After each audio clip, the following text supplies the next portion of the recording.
আসসালামু আলাইকুম। আমরা আজকে একটু কথা বলতে চাই ডায়াবেটিক্স নিয়ে। ডায়াবেটিক্স রোগটি আমাদের বাংলাদেশের এখন খুবই কমন। আমরা প্রায়ই চেম্বারে প্রচুর ডায়াবেটিক্স এর রোগী পেয়ে থাকি এবং এরা আমাদের কাছে কখনো কখনো কোনো রকম সাইন সিমটম ছাড়াই আসে এবং রুটিন ইনভেস্টিগেশনে ডায়াবেটিক্স আইডেন্টিফাইড হয়। সাধারণত যাদের বংশে বাবা মা দাদা দাদি বা নানা নানি ডায়াবেটিক্স আছে তাদের উচিত আসলে একটি নির্দিষ্ট ইন্টারভেলে বছরে একবার বা দুইবার নিজের ডায়াবেটিক্স পরীক্ষা করা। এতে তার অজান্তে যে ডায়াবেটিক্স বেড়ে যাচ্ছে সেই ঝুঁকি থেকে সে রক্ষা পেতে পারে। আসুন আমরা একটু জেনে নিই ডায়াবেটিক্স রোগটা কি। ডায়াবেটিক্স রোগটা হলো আমরা যে খাবারগুলো খাই এর ভিতরে যে শর্করা খাবারগুলো আছে এগুলো আমাদের শরীরে গিয়ে প্রচুর পরিমাণে ব্লাড সুগার জেনারেট করে এবং যেটা আমাদের শরীরে ব্যবহার করার জন্য ইনসুলিন নামক একটি হরমোনের প্রয়োজন হয়। ডায়াবেটিক্স রোগীদের শরীরে হয় ইনসুলিন তৈরি হয় না অথবা যে ইনসুলিনটা তৈরি হয় সেটি শরীরে ব্যবহার হয় না। এই কারণে শরীরে অব্যবহৃত গ্লুকোজ বা চিনির উপস্থিতি তৈরি হয় এবং এই অব্যবহৃত চিনির উপস্থিতির কারণে আমাদের কিছু সমস্যা তৈরি হয়। এগুলো আমরা কয়েকটা ক্যাটাগরিতে ভাগ করি, মাইক্রোভাস্কুলার এবং ম্যাক্রোভাস্কুলার।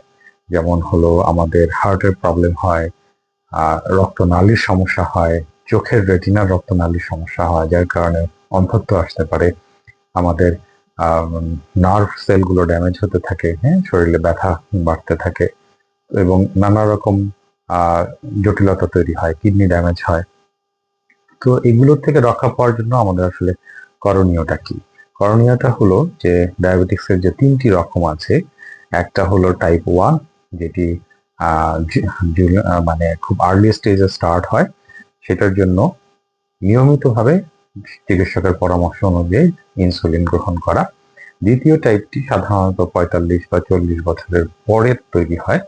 এইটা কখনো কখনো মুখের ওষুধ বা ইনসুলিন দ্বারা নিয়ন্ত্রণ করা যায় এবং ৩ নম্বর যেটি হয় সেটি হলো গর্ভকালীন সময়ে মায়েদের তৈরি হয় এবং এটিও ইনসুলিন দিয়েই নিরাময় বা নিয়ন্ত্রণ করতে হয়।